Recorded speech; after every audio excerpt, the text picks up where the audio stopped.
Welcome to another InWheelTime podcast.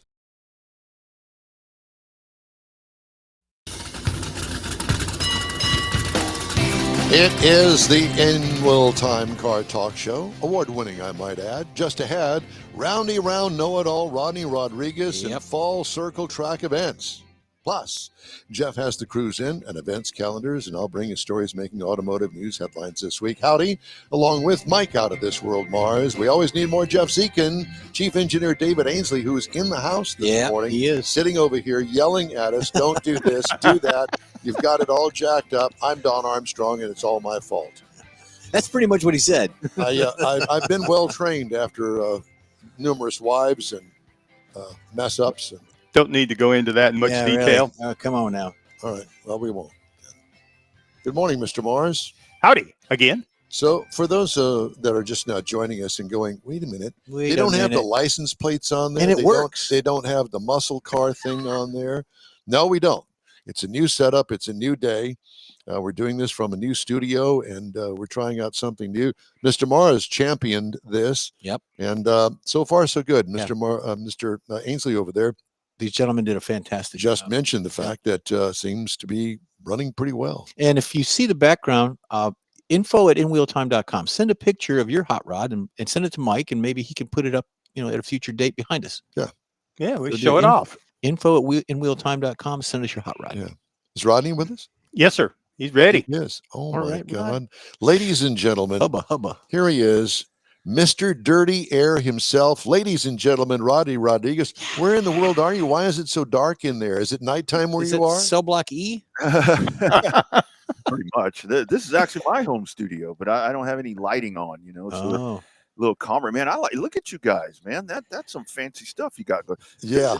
What do you have, like multiple suites there or something? Yes, Yeah, we did. absolutely. Multiple suites. Top Mr. Mars has the Neaterville suite.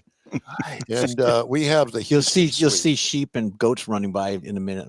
That's right. Right there on the beach where Mr. Mars is. I love that, man. Congratulations. That's How you been, brother? I've been good, man. Just kind of trying to get through the summertime into the fall and just enjoying life, Well, I have to tell you that, the fall, and on the calendar anyway, because it's certainly not the temperature, the fall in Texas is a great time for circle track racing, in my opinion, because the Saturday nights are a little bit cooler as a rule, and we're winding up the season and the competition is hot and everybody's wanting to win the big trophy at the end of the year. Yeah, and that's when the big money's on the line. So that's when you get a lot of folks that will travel from, the invaders that come from other places to try to knock off the hero, And I remember when we were younger, it was like racing season ended when football started. Yep. That was it. But now it's just really getting cranked up. I mean, tonight, for example, the lone pavement track in Texas, there in HMP, you've got $1,000 to win outlaw race, 75 laps. So that's a huge thing that's coming up. 105 is still going out in Cleveland. And I'll tell you guys, probably the coolest one of them all, it's called the SuperTex 600. And that's going to be at Rocket Raceway Park coming up on October 3rd and 4th. And what that is, it's about a page and a half of rules. You can damn near run anything that you have. You look out there and you see like bomber type cars, you see IMCA modifieds, anything with fenders. There's no engine rules. There's no tire rules. Wow. Yeah, baby. That's what what you brung. about. Yeah. Run what you brung. And it's because it's 2 nights. So it's called the 600. So you've got 300 laps the first night, 300 laps the second night. And if you win, and if you happen to win them both, which has been done before, you can take home $25K. So we could actually go to Hertz and rent a car and take it up there. I was thinking Don's Corvette, but I can see where the Hertz car might be better. Yeah. Just rag the heck out of it and take it Well, back. yeah. Wash it and take it back, But it's truly one of the most unique races in the country. Where is it? It's in Petty, Texas, which is up north. I think it's north of Dallas, maybe, I don't know, northeast or west. I get all turned around, but it's called Rocket Raceway Park, and it's very pristine, small. I think it's a quarter mile. No, maybe it's a little larger than a quarter mile track. They used to do this race at Devil's Bowl Speedway in Mesquite, which is one of the most renowned tracks. Is it closed now? closed. I tell you, No. it closed. See, this race used to be called the what was it called? Oh, the Lone Star 600, and it had run for a bunch of years at Devil's Bowl, and they invited me to come do PA, and I'm like, all right. This was about 3 or 4 years ago. So I go rolling up there, and I do the race for 2 days, and then at the end of the last night, they say this historic track is closing down for good.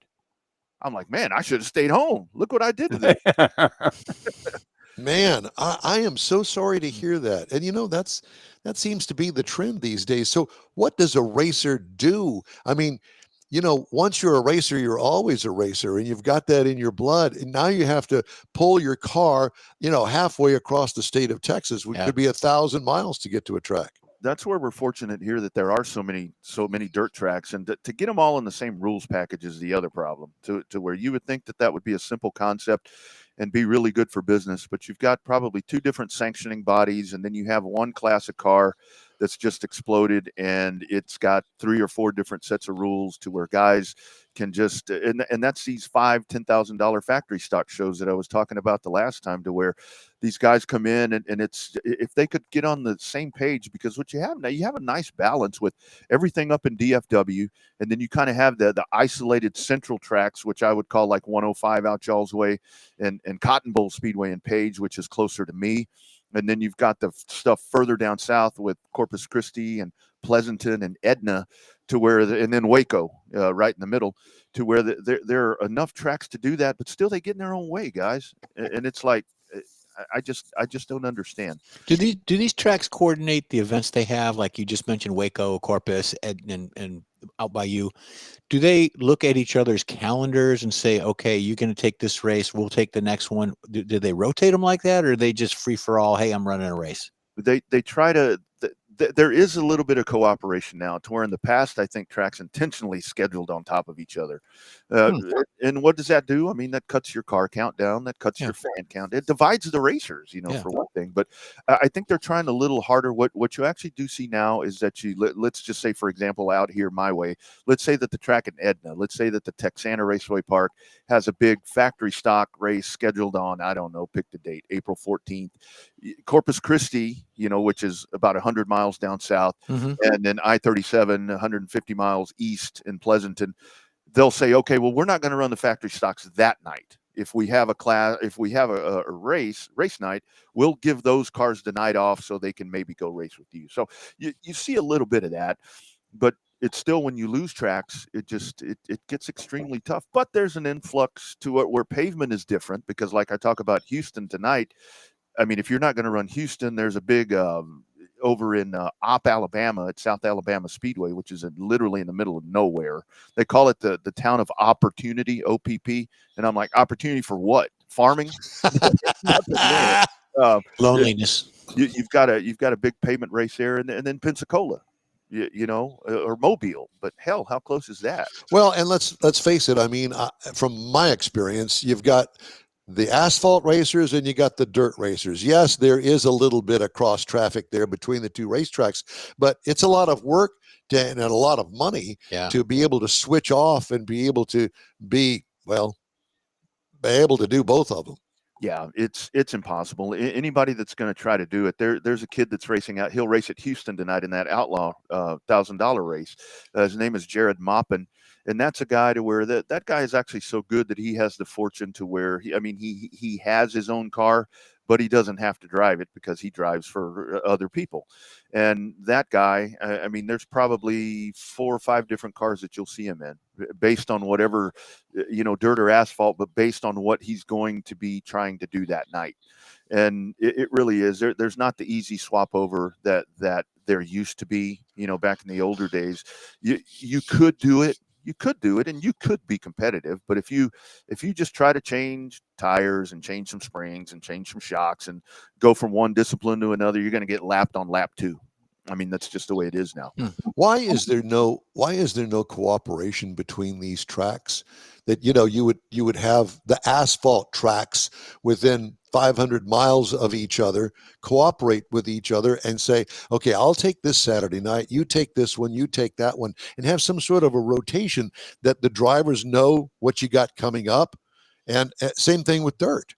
Yeah, I would say purely business, because I think the biggest part of it is most racetracks, at least the majority of the dirt tracks, the track operator doesn't own it. It's a leased type thing, where you've got a monthly lease that's due and all of that, and that's really the thing about it, to where when it comes to and pavement has gotten into the situation as well on short tracks, to where you've got 3 or 4 organizations that run the bigger races, with late models and stuff, and they are, I mean, it is a very bitter situation, to where it's like they will butt head to head and change rules and do stuff to prohibit people from racing with the other. And that, I think, what it all comes down to with our sport, with short track racing, is that so many of the people that are running organizations or running tracks or running series, they have left one track, series, whatever, to go operate their own.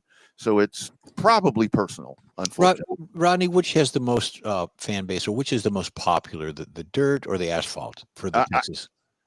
In Texas, definitely dirt. Definitely dirt. Dirt is the king around here, to where it's very regional, to where I would say about where you find some of the equal would be in the northern parts of the country, to where dirt and pavement are both extremely popular and extremely a different environment, guys, where they race. Here in Texas, we struggle to get a good crowd on a Friday and a Saturday. Mm-hmm. These guys race on Tuesday and Wednesdays, and the place is full, and they start at 5 o'clock.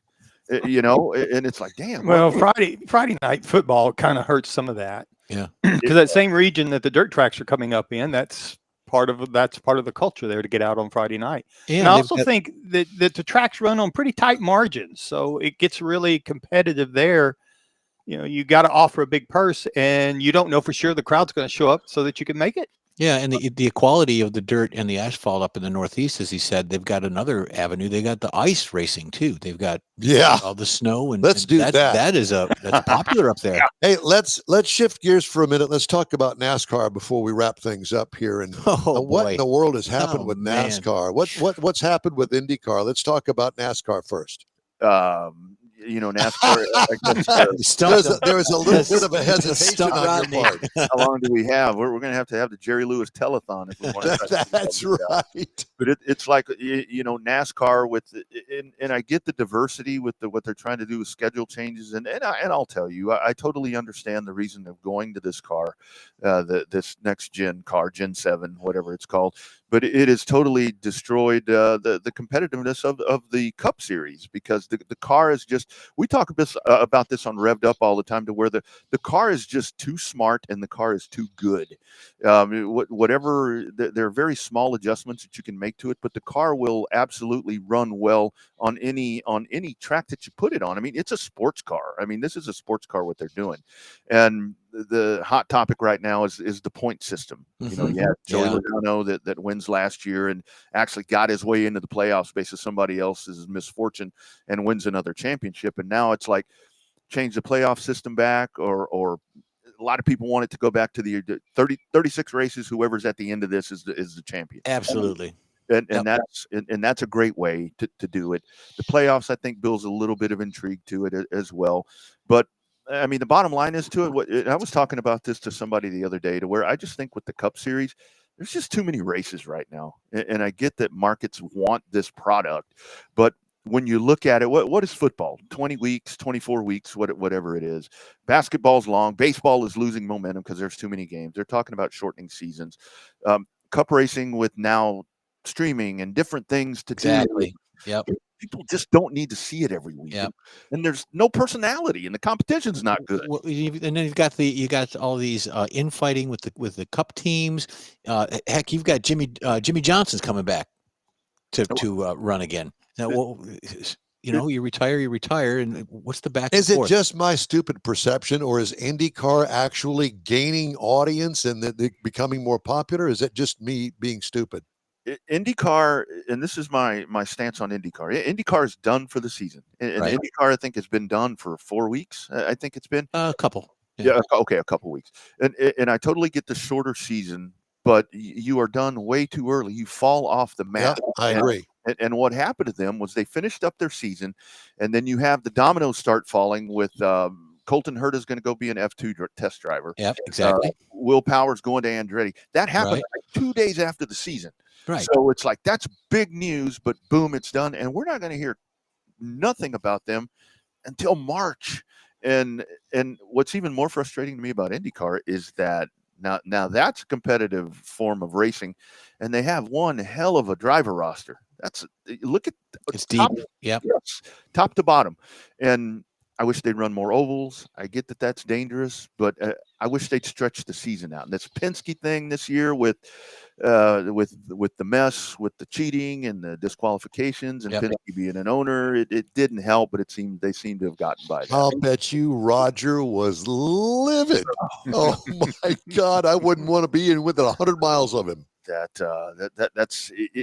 was a really weird time where I'm sitting here looking, and it's like when I think of Roger Penske, I think of IndyCar and I think of CART and all of those great Indianapolis wins and so forth. But it's like at that point when you think of Penske, you thought of NASCAR because it's like the only thing that they were doing well at the time. And Will Power leaving Penske is pretty heavy and pretty massive because that's kind of like a staple right there. Yeah, Will Power's he's previous champion. Absolutely. Rodney, it is always great to talk to you, my friend. We need to do this more often on a more regular basis. Hey man, you guys just let me know, because if I'm on the road, I can take this crap show with me and travel. So, I do this in hotels a lot where I'm doing these kind of things. And a funny story before you guys cut me loose. So a few months back, where was I? I don't remember. I was up in DFW somewhere, and I was sitting here and I was talking and whatever. So it was about a 30-minute hit.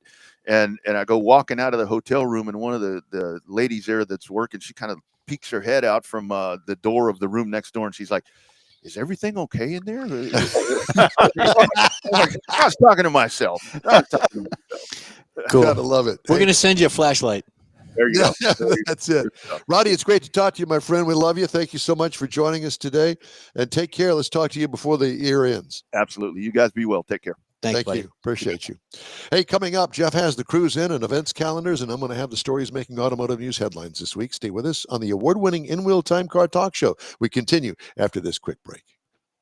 You own a car you love. Well, why not let Gulf Coast Auto Shield protect it?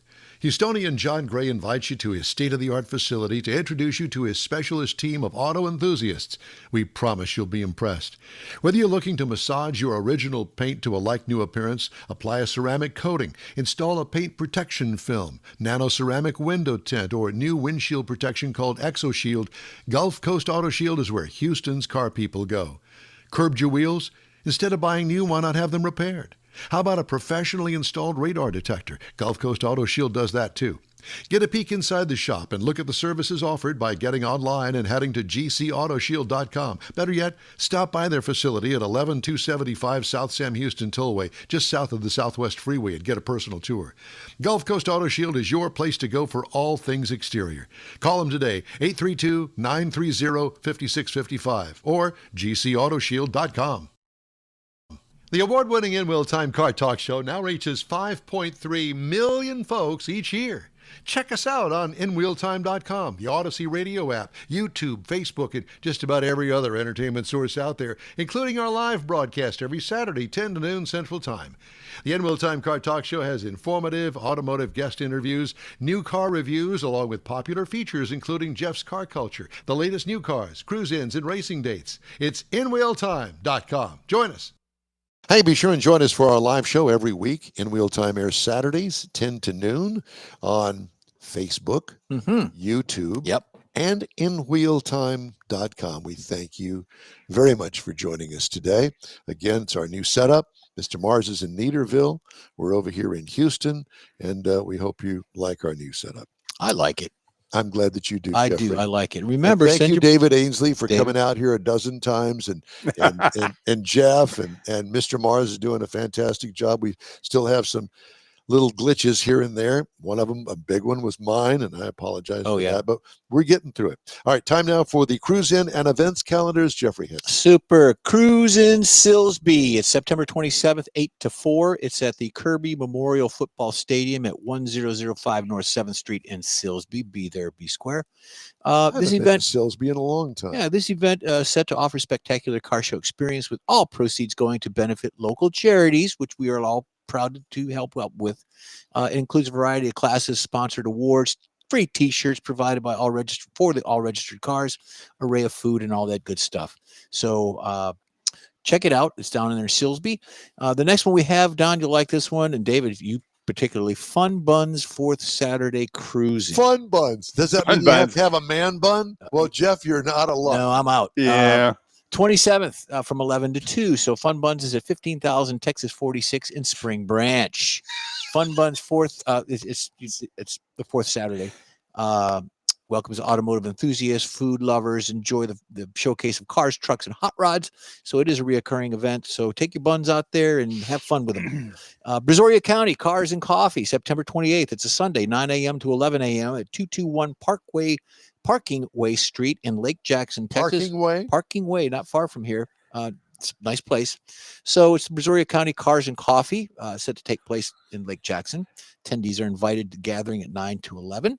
There you go. I feel like I need to hunker down here with you. Let's hunker down. Let's do that. I got one more. much You want to better read this here. one? No. This one is Hallettsville on September 27th. Hallettsville, This right down the road. Comes from our folks at Hot Rod Tour of Texas. Bobby posted this. It is a Kalachi car show, Kalachi Fest. So Mars, that's You right know, up your alley. I'm telling you. I was thinking though, the Anything Fun Bun with Run. wieners in it, that would be you. wieners and buns. That's next week. Wieners and Bun. Yeah. But anyways, check it out. It's in Hallettsville. It is a Kalachi festival going on down there. So Well, on you the Fun Buns, Don, you Yes. can get your assless chaps out and fit right in. Oh, He said the He's- word yeah. ass. like chainmail chaps. Chainmail.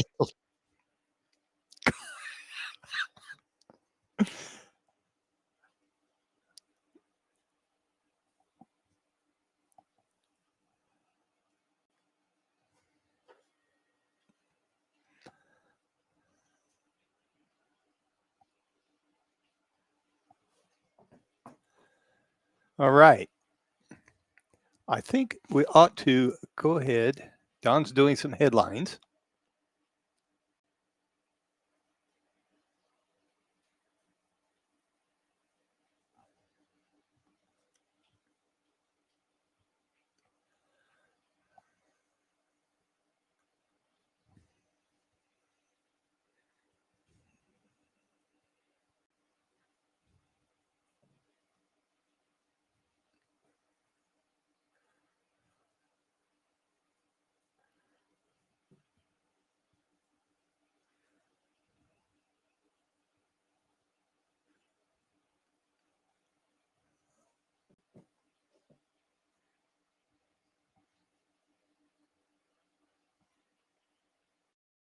The Tex-Mex dining experience is defined by Lupi Tortilla, your destination for Texas's best beef fajitas and frozen margaritas.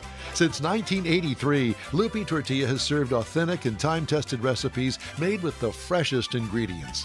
Atmosphere is part of the award-winning experience at Lupi Tortilla, all developed in a little house near Highway 6 and I-10 in West Houston. Visit any of the Lupi Tortillas and you'll see the same attention to detail in each and every location. Start your Lupi experience with queso flammeado and guacamole, along with a classic frozen margarita. Dine on famous Lupi beef and chicken fajitas, or pepper shrimp brochette, or a fish or vegetarian entree, and finish with a scrumptious flan for dessert. Find Lupi Tortilla in Houston, College Station, Beaumont, Austin, San Antonio, and Dallas-Fort Worth. There's a Texas location near you. The recipes are authentic and time-tested. The ingredients always fresh. Lupi Tortilla, he's pretty good. Apple or Android, InWheelTime podcast can be found everywhere, on the stream and through downloads. Whether you're on the road or at home and jonesing for a different kind of car talk show, give InWheelTime a try. Honest new car reviews, fun, informative interviews with real car people, weekly automotive news, features like Jeff's Car Culture and Mike's Driving Destinations, all on InWheelTime. Check us out on SiriusXM Podcasts, iHeartRadio, or while you're shopping on Amazon, through Amazon Music. InWheelTime.com has a list, and we know you love lists. All right, and we're back again. I think we've got our little sound problem corrected, and we're working on that. So Jeff and Don will be right back with us. David Ainsley's over there working on it, trying to get them resolved, get that problem resolved. Want to tell you about what we got coming up in the rest of our show and coming up in the next hour. we've got, of course, we're going to have our InWheelTime segment, and this is where we're going to talk about the story of the week. We're going to be doing the Hemmings, what it sold for. We've got a lot of cars that we're going to go through on that, and hopefully we'll get everybody's input on how we can figure out what these cars sold for. And then we've got coming up after that, Andy and Mercedes Lilienthals. The Lilienthals are back, and we're going to be talking about their recent event, the Alcan 5000.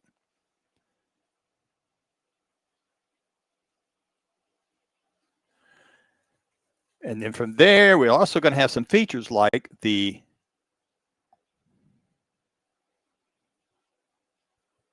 let me give David a quick message here. We're going to be talking about our features. Jeff's going to have the racing calendar coming up. And then we're also going to have, which is sponsored by the Texas Muscle Car Club Challenge. Now, they're coming up to the end of their season, their racing season here in the near future. And so we're going to be talking to them, I believe, in 3 weeks. We're going to be talking to the president, and he's going to be telling us about their year and how they're wrapping things up into their championship event. From there, we've also, Don's going to have some more news headlines, and we're also going to be talking about auto history. And we've got several things in auto history.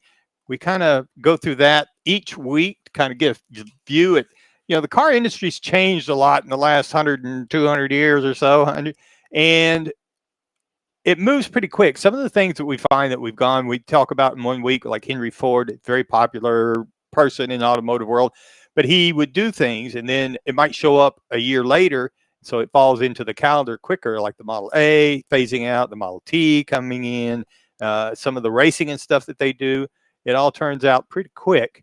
And so sometimes it kind of seems kind of repetitive, but we hope you enjoy it because we kind of keep up things going as we go through the automotive history. Also coming up in a few weeks, we've got some guests coming up that, let me get out the magic book here.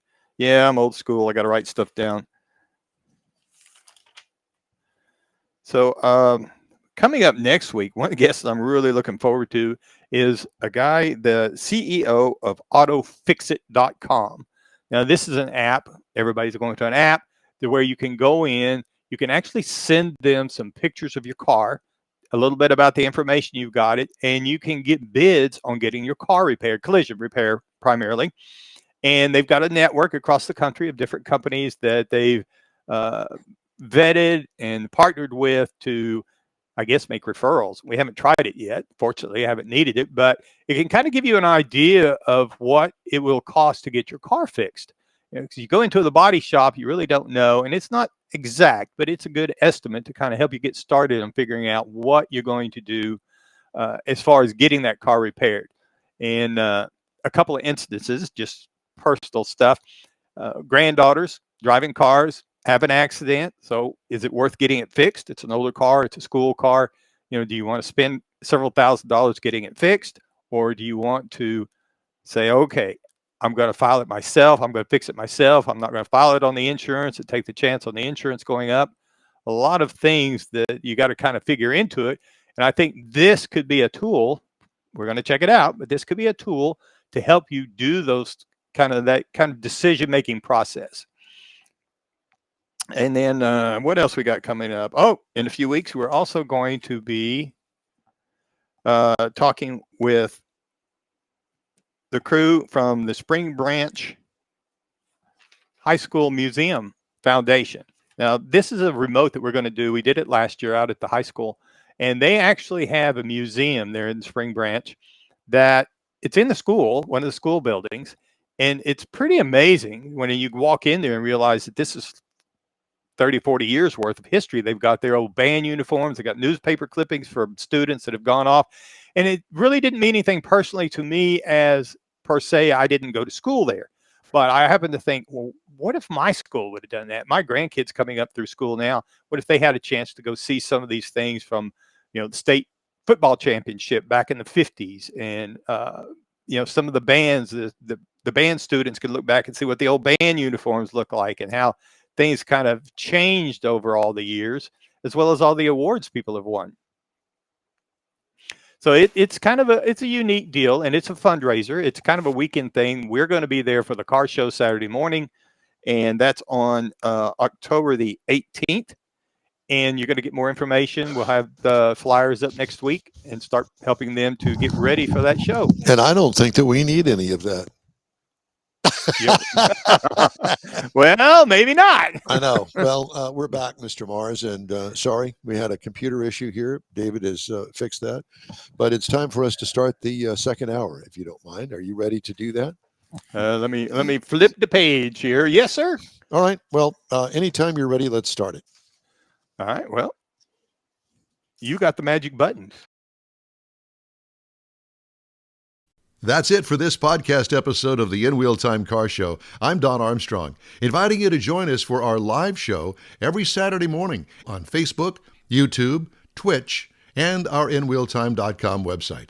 Podcasts are available on Apple Podcasts, Spotify, Stitcher, iHeart Podcast, Podcast Addict, TuneIn, Pandora, and Amazon Music. Keep listening, and we'll see you soon.